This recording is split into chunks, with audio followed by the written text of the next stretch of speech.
കൊടുക്കുക.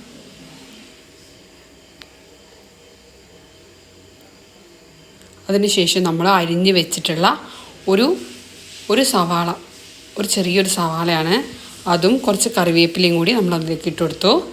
എന്നിട്ട് അത് നന്നായി വഴറ്റി കൊടുക്കുക. തക്കാളി ചോറ്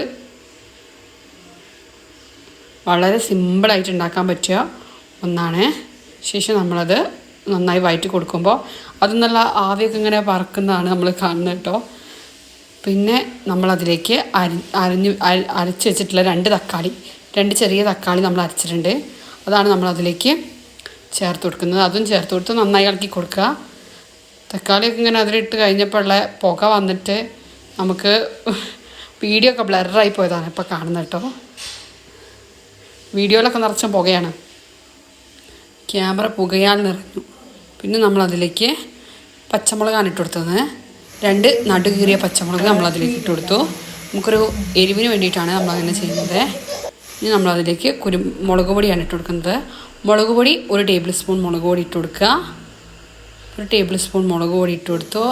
അധികം എരിവൊന്നും നമുക്ക് വേണ്ട, അതുകൊണ്ടാണ് 1 ടേബിൾ സ്പൂൺ മുളക് പൊടി ഇട്ട് കൊടുത്തു. ഇത് അധികം എരിവില്ലാത്ത മുളക് പൊടിയാണ്. പോരാത്തതിന് നമ്മൾ 2 പച്ചമുളക് ഇട്ടിട്ടുണ്ട്, അതുകൊണ്ടാണ് നമ്മൾ 1 ടേബിൾ സ്പൂൺ മുളക് പൊടി ഇട്ട് കൊടുത്തത്. ശേഷം നമ്മൾ അത് നന്നായിട്ട് വഴറ്റി കൊടുത്തതാണ് ഈ കാണുന്നത്. അതിന് ശേഷം കുറച്ച് മല്ലിപ്പൊടിയാണ് അതിലേക്ക് ഇട്ട് കൊടുത്തത്.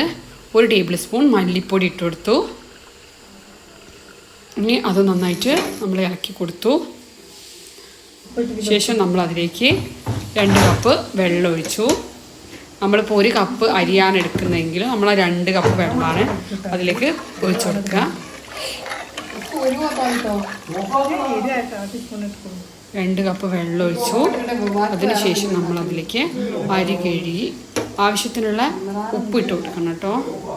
ആവശ്യത്തിനുള്ള ഉപ്പൊക്കെ ഇട്ട് കൊടുത്ത് അരി കഴുകി അതിലേക്ക് ഒഴിക്കുക.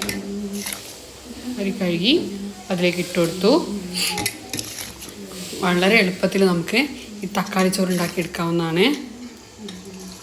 ഇത് നമ്മുടെ വീട്ടിൽ കറിയൊന്നും ഇല്ലെങ്കിൽ നമ്മൾ കറി എന്താ വെക്കുക എന്ന് ആലോചിച്ച് നിൽക്കുന്ന നേരം കൊണ്ട് നമുക്ക് പെട്ടെന്ന് തന്നെ ആക്കിയെടുക്കാൻ പറ്റിയൊരു സംഗതിയാണ് ഈ തക്കാളി ചോറ്.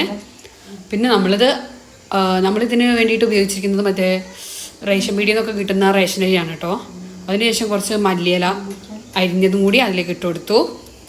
ആ മല്ലിയിലയും കൂടി അതിലേക്ക് ഇട്ട് കൊടുത്ത് അതിനുശേഷം നമ്മളത് മൂടി വെച്ച് ലോ ഫ്ലെയിമിൽ 3 വിസിലടുപ്പിച്ചു. അതിൻ്റെ ശേഷമുള്ള ലുക്കാണ് ഈ കാണുന്നത്. ഇത് നമ്മൾ വളരെ സിമ്പിളായിട്ട് ഉണ്ടാക്കിയെടുത്ത തക്കാളി ചോറാണ്. ഇത് വളരെ ടേസ്റ്റിയാണ് കഴിക്കാനും.